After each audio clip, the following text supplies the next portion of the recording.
Well, good Tuesday morning, everybody. Happy Tuesday. Welcome to Daily Devotion 71. We are in week 15. It is hard to believe. Today we're talking about honesty.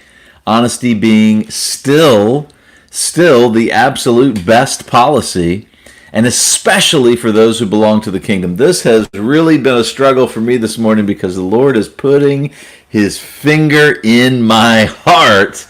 And I hope that maybe he'll do that for you as well. And I mean that in the best possible way, because what he is doing is forming us. And so I hope that is why you're here this morning, to hear from the Word of God, not so much to hear from me, but to hear what God has to say to help encourage and form us into the image of Jesus. Good morning, Danny, and hopefully Spicy Burrito. Good morning, everyone. Good morning, near and far, church family, biological family.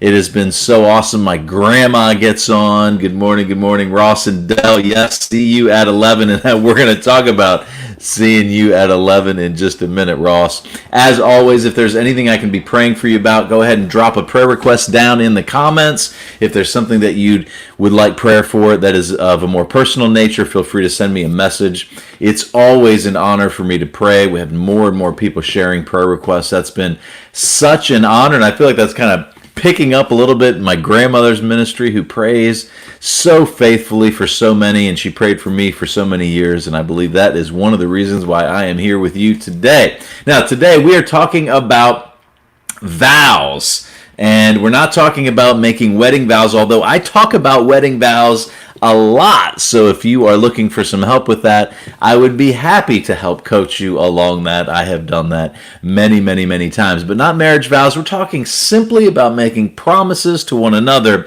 and we're going to look back at what Jesus had to say 2,000 years ago. We're going to have to interpret that to make sure that we understand what in the world does that mean for us today and how do we apply it. But basically, we're talking about people being people of honesty and, most importantly, integrity. What God cares most about is shalom in our lives, is wholeness, that we are the same on the outside as on the inside. And Jesus had strong words about those who struggled being something on the outside, but they weren't on the inside. Good morning, Brother Steve, and good morning, Bubby. I am so glad you all are here. So, does anyone sense that there's a need, maybe in your community, in your neighborhood, in your or how about just in the culture at large, for integrity?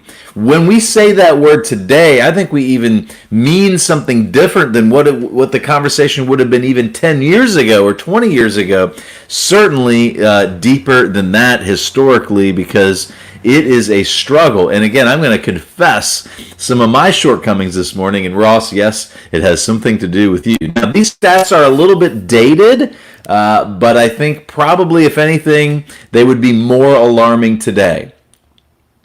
But a few years ago, 2/3 of American youth admitted to lying to a parent or teacher in the last 3 months.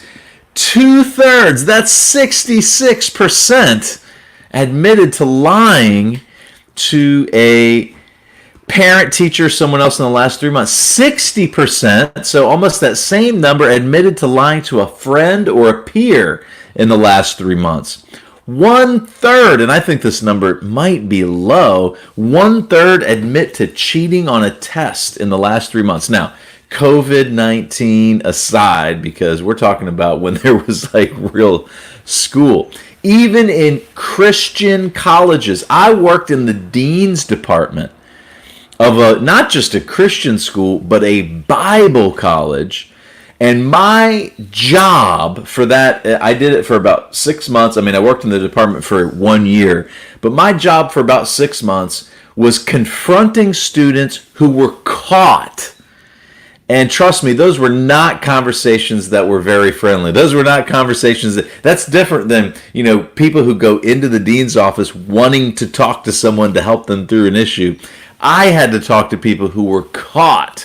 And so even among Christian colleges, cheating has become, it's almost ubiquitous. It's just rampant. So today's Devo hits me hard, not because I overtly lie. I don't think that's an issue for me, but because my word is not often my bond, which is a problem, and the Spirit of God is drilling me. So, for example, I know Ross is on. We're supposed to meet at noon every Tuesday for prayer walking. Today we're going to meet at 11, and I'm habitually late, 5 minutes late, 10 minutes late. I'm texting Ross, telling him I'm on Choi time today. That is a pathetic excuse. I don't care what the excuse is. That is not right, and God's getting to the heart of that matter with me. It's just not being a person of integrity. So I confess that, and as long as I look back in the history of my family,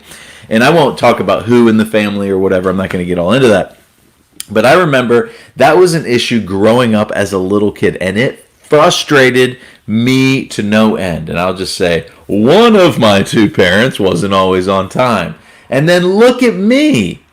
Look at me. I struggle with that too. I don't know that it's the father's sin being passed on to or the parent's sin being passed on to the child. I don't know. I can't blame it on anybody. But what I know is that the Spirit of God is getting a hold of me. If I say I'm going to get there by a certain time, I had better get there at a certain time, or not say that I'm a follower of Jesus, because followers of Jesus are people of integrity.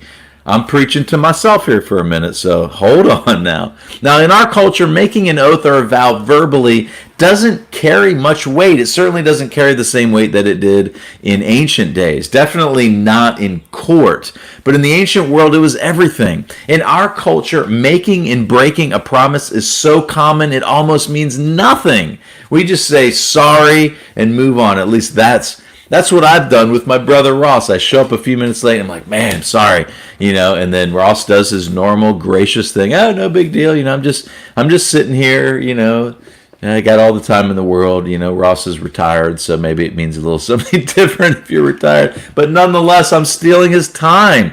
But even in marriage, we looked at this topic yesterday. I hope I handled it well. Steve, thank you so much for your input and your gracious words and encouragement. I hope I handled it both with integrity to the text and graciousness to the reality of our broken world and my own experience in my own family in many, many, many ways. But in ancient days, it was, a handshake and a word meant something. One of the shows that we love to watch, we watched last night, is The Prophet. I can never remember his last name, but the guy's name is Marcus. He's like a billionaire. It's kind of like a version of Shark Tank. What he does is he goes in and he invests his own money into these struggling companies, and he helps coach these companies along. And he does it the old-fashioned way. He gets to know them over the course of a day or whatever it is. They sit down, they look at the numbers. He makes them an offer on the spot. And it is a handshake offer. It is not a contract. I'm sure there's some legalities. It's on TV and everything. But the way he operates is he writes them a check. Do we have an offer? I will shake your hand and we'll work out the details of that offer as we move forward. That is just not common practice today, at least in America. Now, God is not silent either. God is a God who makes and keeps vows and promises himself. We have a long list of examples from the Abrahamic covenant to the Davidic covenant and many, many, many examples, and how he continued throughout the Old Testament, throughout Old Testament history, to remake those vows, to the word is escaping me, to re-up. I can't think of the word, but he continues to reiterate the vows, and he keeps them 100% of the time. In fact, I would argue that God's faithfulness to do what he says and promises is foundational. It's like the centerpiece of who God is. He's a promise keeper. And the word that's often translated loving kindness, the Hebrew word chesed, means his covenant loyalty. And I think that's at the centerpiece of who God is. He is a covenant-keeping God. So let's read this fourth example of Jesus raising the bar of righteousness, raising the righteousness bar. That's what the Sermon on the Mount is all about. He ends in chapter 7, verse 12, saying, basically, The law and the prophets are summed up in this, that you love your neighbor as yourself. And so this is all about loving our neighbors as ourselves. When I think about making and keeping my promise to Ross and what time I'm going to show up, showing up on time is the way I show I love him. So as the Spirit of God's been getting a hold of my heart, saying, you're not loving people when you're late. So I'm saying this publicly. I am putting myself out there. There better be some changes in my life. And if there aren't, I trust that you will all hold me accountable. I was getting prepared here. I was sitting here sipping on my coffee, which, by the way, if you have a nice cup of coffee, this is a good moment to take a sip. Oh, that's a good cup of coffee. And I looked up, and what time do I say I'm going to be here every morning? 7 o'clock, and I look at the clock, and it's 7:01. Even that, it's a small example of not raising the bar of integrity and righteousness as God is calling me to. So I'm going to work on that. Call me out on that. Some days there's a legitimate excuse or reason, but I'm just going to work harder at it. So let's dig into what it means, what Jesus is saying. That's like my 10-minute introduction, but let's dig into it. Matthew 5:33-37, as his formula throughout this passage. Jesus says, you have heard that our ancestors were told you must not break your vows. I mean, you could almost leave it there. That's what you've heard. That's the truth. And so Jesus is going to amplify what he's talking about, like what that meant in Deuteronomy, what that meant. He's going to unpack what was intended. You have heard that our ancestors were told you must not break your vows. You must carry out the vows you make to the Lord. However, what they were doing is they were fudging this whole idea. They were compromising their integrity, and they were making up some new rabbinic rules that were distorting God's intention. But I say, Jesus says, do not make any vows. Do not say by heaven, because heaven is God's throne, and do not say by earth, because the earth is his footstool, and do not say by Jerusalem, so heaven, earth, Jerusalem, for Jerusalem is the city of the great king, and do not even say by my bald head, by my head, for you can't turn one hair white or black, or even on or off. Verse 37, listen to this as Jesus ramps up the meaning of the exegesis of the Deuteronomy passage. He says, just say a simple yes, I will, or no, I won't. Anything beyond this is a form of the evil one. Anything beyond this is from the evil one. And what is the evil one? He is a liar. And so if I say I'm going to do something but I don't do it, essentially I'm lying and I'm acting like the evil one. Whoa. Maybe this issue is a little bit more important. And yeah, Ross, look, man, no judgment here. We're working on this together. Let the Spirit of God speak and move in our hearts, but may he really and truly make us people of wholeness and integrity. Vows, basically, what Jesus is addressing, the problem he is addressing, is they basically became a way to get out of a commitment, to wiggle out of a promise that was made that otherwise would have been a binding commitment. So just think about how easy it is for us today to get out of a commitment. You know, it's so much easier to judge someone else's lack, but justify my lack. So it's easy for me. This even happened yesterday. I show up somewhere expecting something that I was told would happen a certain way, and maybe it's no big deal in reality, but I get frustrated. But then what about when it's me? It's easy for me to make someone else's gap seem huge, and my gap, it's no big deal. And I think that's the heart of the matter here. At least that's what I sense and discern God is saying to me. Jesus more fully explained this later. I'm just going to read it to you. I'm not going to dig into this. But if you're interested in reading this topic more, Matthew 22:16-22, Jesus unpacks this much, much more. Good morning, Marcy, where he says, "Woe to you, blind guides! You say, if anyone swears by the temple, it means nothing. But anyone who swears by the gold of the temple is bound by that oath." See, the Pharisees were wiggling out of this. You blind fools, which is greater, the gold or the temple that makes the gold sacred? You also say, if anyone swears by the altar, it means nothing. But if anyone swears by the gift on the altar, they are bound by that oath. You blind men, which is greater, the gift or the altar that makes the gift sacred? Therefore, anyone who swears by the altar swears by it and by everything on it. And anyone who swears by the temple swears by it and anyone who dwells in it. And anyone who swears by heaven swears by God's throne and the one who sits on it. So, in other words, let your yes be yes and your no, no. It's better not to make an oath than to make one and not fulfill it. It's important to note again that Jesus is not doing away with the original command pertaining to making vows. The heart of the matter is always the matter of the heart. He's not saying don't do it, but when you do it, make sure you fulfill it. We either make and keep our promise, or it's better not to make any promise at all. Again, let me read Matthew 5:37 again. Just say a simple, yes, I will, or no, I won't. No, I won't. Anything beyond this is from the evil one. Now, for people like me, this is much harder. For some people, it's easy to say no. If you're familiar with the disc, if you're a high C on the disc, a high S, especially a high C, but a high S too, it is much easier for you to say no, because you're going to be very calculating and cautious and careful, and you're going to be thinking about it, and you're going to, whoa, wait, before we do this, let me yada, yada, yada. Where someone like me is going to say, yes, let's do it. Yes, we can do it.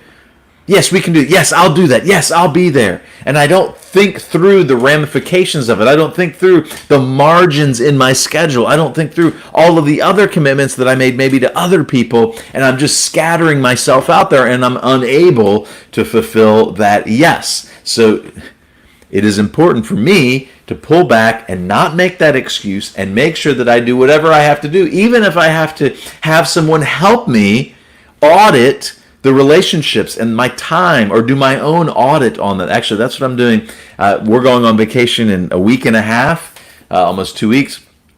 And leading up to vacation, every day I'm just spending some time auditing my organization, auditing my commitments, auditing my priorities, and I'm going to take a printed out sheet of paper. I'm not going to open my computer except for Sunday on vacation, and I'm going to audit everything and look at what my priorities are, and how am I doing, and what needs to get cut out, and what do I think it needs to be added.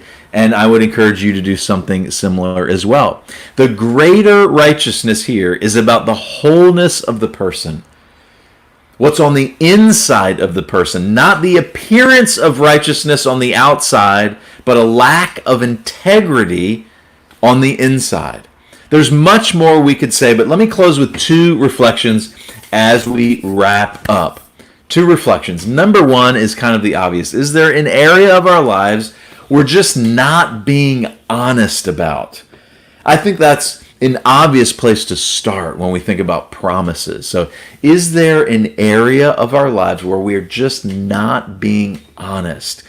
And let's be honest, first of all, with ourselves, and then before God, and then if it's a lack of honesty with a person, let's make that right today, because that is what a person who belongs to the kingdom is like. So if you're not acting like that, and you're okay with it, then there's a much bigger problem. And then secondly, is there an area where we're making promises but we're not keeping, regardless of how big or how small? And I've already said, I'm already confessing my shortcoming here. If I say I'm going to be somewhere and I'm constantly late, I mean, for the longest time, that hasn't, it bothers me to some degree. I hate being late, or at least it does bother me if I'm running out of the house. Actually, I've gone in and out of seasons where I'm just giving margin, because what I like to do is I like to walk out my door, take a deep breath, look to my left and my right if there's a neighbor there. then I like to be able to say hello and stop. And so what I need to do is build more margin. It's much better to be 10 minutes early and sit there and have a book and just take a deep breath. I mean, probably more of us could use that margin in our schedules just to take a deep breath. So much better than to be racing to try to get somewhere. So I'm talking about that specifically in the context of going to a prayer walk, but it's much more prevalent in my life. I even made a commitment to someone in the church to start doing a Bible reading plan. And I said, okay, I'll follow up with you next week. And then what happens, right? The week kind of gets busy, it's busy. So finally I sit down and have followed up and okay, let's do it. Here it is. So just those little kind of things that they're little to me, but they need to become much more important so that my word is my bond. So that's what I'm working on. Would you pray for me today? Would you pray that I would grow in being that kind of person that when people think of Ed Choi, they think of someone, wow, he keeps his word. That is so important, and it really needs to be more important to me. I hope that'll be important to you. I hope this has been a blessing to you. If this is an encouragement, would you consider sharing this? Would you invite someone to join? Again, if you have any prayer requests, shoot them in the comment section now. I'm going to pray, and we're going to close and get on with this incredible day that the Lord has made for us. Heavenly Father, thank you so much for your word. Thank you so much for the righteousness of Jesus, that he fulfilled the law, but he also calls us to this higher level of righteousness. Even just the simplicity of that our word would be our bond, that our word would have integrity and would mean something. And Lord, help us to be people that would be quicker to not make a promise, and that if we do, that we simply keep our promises, that we would be people known in our families as husbands and wives, as parents, as friends, as neighbors, as coworkers, that we would be people marked by integrity and wholeness, so desperately needed in these times. I pray for my friends, my brothers and sisters here that are hearing my voice right now. Would your Spirit just speak to them about these areas? Do it in a gracious way, Lord. Speak to us. Help us today to evaluate our own integrity and to make the changes that you are calling us to make. And would you work this increased righteousness into our lives and into our day on this Tuesday for your honor and glory, in Jesus' name. Amen and amen. This has been a blessing. It just always seems to be a blessing every single day. Thank you so much for spending a few minutes with me this morning. Have a great day. Ross, I'll see you at 11. Marcy, if you do want to join us, please note, or anyone else that would like to join our prayer walk today, we normally meet at noon, but I have something being delivered today, and Laura will be out with all the kids, so I need to be here at noon. So we're meeting at 11 at the Kentlands Clubhouse. So join us if you'd like to walk and pray with us. God bless you. Have a great Tuesday. See you tomorrow at 7 sharp.